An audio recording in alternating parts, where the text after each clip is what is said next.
Good morning, students. Let us continue with yesterday's lecture. So we were discussing the recommendations of a committee on capital account convertibility 97 में जो institute की थी RBI ने CAC के नाम से chairmanship थी SS तारापुरे की. तो तारापुरे की रिकमेंडेशंस जो है तारापुर कमेटी की इट्स वेरी इंपॉर्टेंट. तो हमने 4 कर ली थी. 5th is the CAC committee made recommendations about the timing and sequencing of a series of measures. ठीक है, तो डिफरेंट टाइमिंग्स पे जो है उसे किया जाएगा. For resident Corp next is for इसी का जो डिफरेंट सीक्वेंस ऑफ सीरीज है उसी के डिफरेंट आगे पॉइंट्स हम देखते हैं. 4 पॉइंट्स हैं. For resident corporate and businesses the major suggested included, क्या क्या उन्होंने timing and sequence of series में CAC कमेटी ने क्या रिकमेंडेशंस दी है. Number 1A point is liberalisation of measures in respect of issue of foreign currency, denominated bonds, transfer of financial capital abroad, loans from non-residents, opening of offices abroad, direct investment abroad, repatriation of dividends and use of foreign exchange by the exporters and foreign exchange earners, long-term external commercial borrowings to be kept outside ceiling queen for the implementation of ceiling for avoiding crowding out of small borrowers by the large ones. ठीक है, तो it means कि resident corporate businesses के लिए ये measures थे कि ये जो सारी चीज़ मैंने आपको लिस्ट बताई है, लिबरलाइजेशन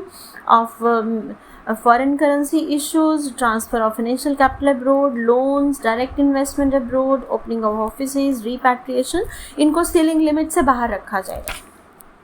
ठीक है, इनके इन पे कोई मैक्सिमम लिमिट नहीं लगाई जाएगी. Second is in case of resident banks the CAC committee recommended liberalisation in the matters of banks borrowing from overseas market, विदेशों की बाजार से बैंक जो उधार लेगा, use of funds and repayments, उन फंड का जो इस्तेमाल करेगा और भुगतान करेगा, एक्सेप्टेंस ऑफ डिपॉजिट, जमा राशि का को स्वीकार करेगा, and extension of loans in foreign currencies, और विदेशी मुद्रा में लोन देगा, और इन्वेस्टमेंट इन ओवरसीज मार्केट, विदेशों में विदेशी मार्केट में स्टॉक मार्केट में इन्वेस्ट कर सकता है. Funds based non fund based facilities to Indian joint ventures and buyers credit, acceptance for financial importers purchases from India.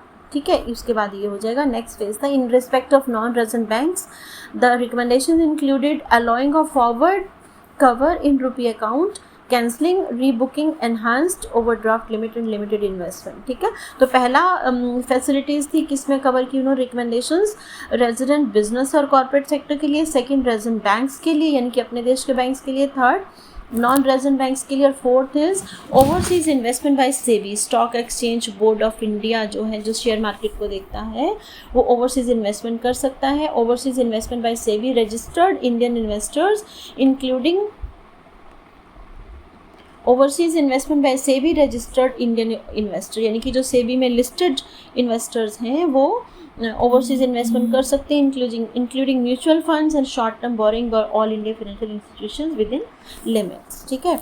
Number 5 is removal of maturity restriction on FII investment. जो FII है foreign institutional investment portfolio investment कहते हैं जिसको, जो shares और debentures में है उसमें मेच्योरिटी रिस्ट्रिक्शन को हटा दिया जाएगा. In the case of resident individuals the recommendations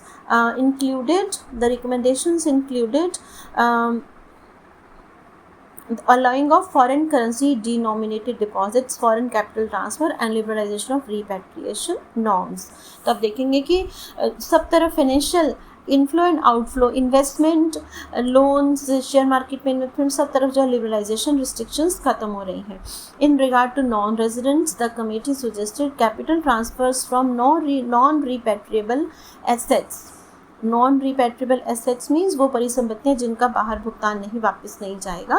ठीक है, उन पे capital transfers should be allowed subject to an appropriate ceiling. ठीक है, तो जो परिसंपत्तियाँ जो जिनका भुगतान बाहर को नहीं जाता, नॉन रिपैट्रिएबल होती हैं, ठीक है, तो उन पर सीलिंग जो है वो लगाई जा सकती है. Forward market along with its derivatives and future should be allowed. ये आपने पढ़ा होगा मनी बैंकिंग में, फॉरवर्ड मार्केट और फ्यूचर्स जो भी फ्यूचर के लिए आज एग्रीमेंट्स होंगे तो वो अलाउ किया जाएगा. The CAC committee recommended that there should be participation in the international commodity market. अंतर्राष्ट्रीय मुद्रा बाजार में पार्टिसिपेट कर सकते हैं। There should be deregulation of deposits rates, ठीक है, जो भी रेट ऑफ इंटरेस्ट मिलेगा आपको जमा राशि पर, उसका डीरेगुलेशन मीन्स हर बैंक जो है वो with in limits restrict announce कर सकता है। There should be level playing field for all banks, financial institution and non banking financial institutions NBFI जो है regarding reserve requirement and prudential norms, ठीक है, तो वो नॉर्म्स जो है उनमें भी लिबरलाइज्ड हो गया। There should be development of treasury bill market, जो बिल मार्केट है वो डेवलप हो ताकि फाइनेंशियल इंस्टीट्यूशंस उसमें पार्टिसिपेट कर सकें। The primary and satellite dealers should be allowed more prominent roles, primary dealers जो हैं जो लॉन्च कर रहे हैं इशूज़ को, और जो फॉरेन इन्वेस्टर्स हैं उसमें भी उन्हें प्रोमिनेंट रोल जो वो दिया जाए। There should be setting up of office of public debt to handle part of issue of dated securities and treasury bills, तो इसके लिए proper office of public debt जो इस्टेब्लिश किया जाए। There should be development of gold market, or the requirement of prior approval of the RBI should be replaced with subsequent reporting। बजाय कि RBI से permission लेनी पड़े उसकी बजाय उल्टा कर दिया कि आप अपना काम करें बैंक फाइनेंशियल इंस्टीट्यूशंस और आप इन्फॉर्म करें, ठीक है, और इसको जो है वो सुपरवाइज RBI कर सकता है। अब देखते हैं move towards capital account convertibility. CAC committee की रिपोर्ट जो है वो 98/9/2003 में अडॉप्ट कर ली गई और these were followed up with more measures during 1998-2002। तो तारापुर कमेटी के बेसिस पे 98 से 2002 तक कुछ चेंजेस जो है वो किए गए। In continuation of the phase program of capital account convertibility the following measures were adopted. कौन कौन से सरकार ने कदम उठाए वो देख लेते हैं। Number 1, removal of existing limit of $20,000 for remittance under ESOP scheme। तो जो एक लिमिट लगाई गई थी रिमिटेंस पर $20,000 की, उससे ज़्यादा नहीं कर सकते, वो मैक्सिमम लिमिट हटा दी गई। Second, discontinuation of limits on trade related loans and advances by EEFC account holders, such transactions will however continue to be reported to the RBI, ठीक है, तो कोई भी लोन्स एंड एडवांसेस जो है वो जो अकाउंट होल्डर्स की है उसको डिसकंटिन्यू कर दिया गया, सिर्फ वो रिपोर्ट करेंगे, ट्रांजेक्शन्स पर कोई प्रतिबंध नहीं होगा। General permission to retain ADR GDR proceeds abroad for future foreign exchange require. ADR GDR आपने मनी बैंकिंग में पढ़ा होगा, ये आपके स्टॉक मार्केट के क्रेडिट इंस्ट्रूमेंट्स होते हैं, अमेरिकन डिपॉजिट रेट और इस तरीके से, ठीक है। General permission to retain ADR GDR proceeds abroad जो है ये परमिशन दे दी गई।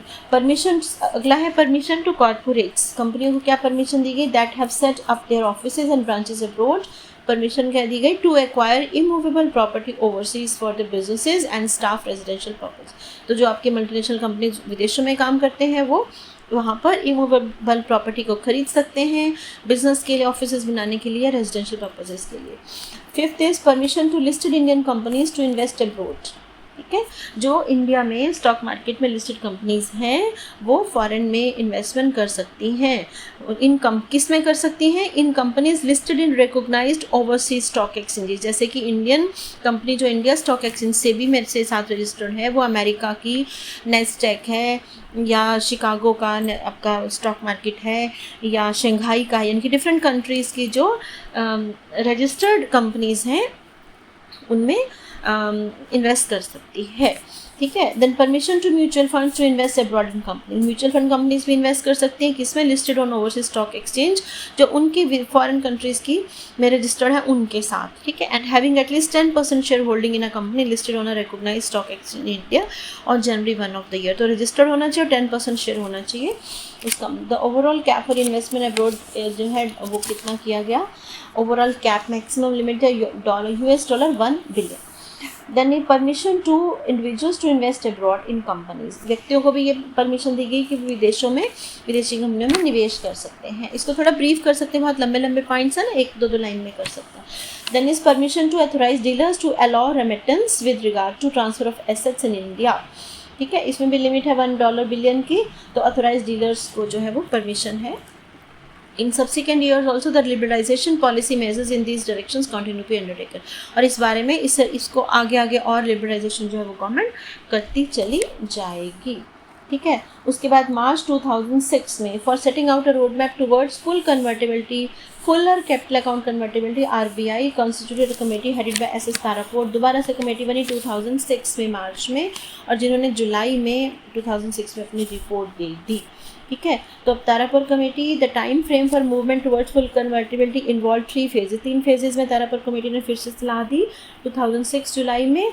Phase 1 2006-7, phase 2 2007-9, phase 3 2009 to 11। इसके बेसिस पे the Tarapore committee recommended that certain indicators should be met in respect of fiscal reforms and budget management, FRBM कहा जाता है, fiscal reforms and budget management. कुछ रिकमेंडेशंस दी, क्या क्या दी सुन लेते हैं। Shift from present measure of fiscal deficit, shift from present measure of fiscal deficit to a measure of public sector borrowing requirement, PSBR, public sector borrowing requirement. तो जो प्रेजेंट फिस्कल डेफिसिट मेथड है आपका, उससे हम shift हो जाएंगे public sector borrowing requirement पे। फिर segregation of government debt management and monetary policy operations, अलग अलग कर देंगे गवर्नमेंट का डेट मैनेजमेंट और monetary policy operations through the setting up of office of public date and independent of RBI से independent कर दिया जाएगा उसको। इम्पार्टिंग ग्रेटर ट्रांसपेरेंसी, मौद्रिक नीति में बैंकिंग सेक्टर में जो है वो ट्रांसपेरेंसी होगी, और धीरे धीरे सिंगल बैंकिंग लेजिस्लेशन होता चला जाएगा। And reduction in the share of government in capital of public sector bank, जो सार्वजनिक बैंक हैं उनमें गवर्नमेंट का हिस्सा कम होता चला जाएगा। और आप देख रहे हैं अभी बहुत से बैंक्स मर्ज हो रहे हैं पिछले कुछ सालों में, और अभी भी सुनने में आ रहा है लेटेस्ट इस मंथ की न्यूज़ की, बहुत सेंट्रल बैंक और प्राइवेटाइज होने जा रही है। इट्स नॉट अभी न्यूज़ में नहीं है, लेकिन जो र्यूमर्स हैं, तो गवर्नमेंट जो है वो डिफरेंट बैंक्स को मर्ज करती जाए। Formulation of appropriate indicators of adequacy of reserve to cover not only import requirement but also liquidity asset associated with present type of capital flows। तो ये आप समझेंगे इसको, ठीक है। उसके बाद जो है और बहुत से चेंजेस जो इंट्रोड्यूस किए गए। देन फेज़ 1, फेज़ 2, फेज़ 3 में जो है डिफरेंट लिमिट जो है वो सेटअप की गई। तो ये आप ब्रीफली थोड़ा थोड़ा कर सकते हैं।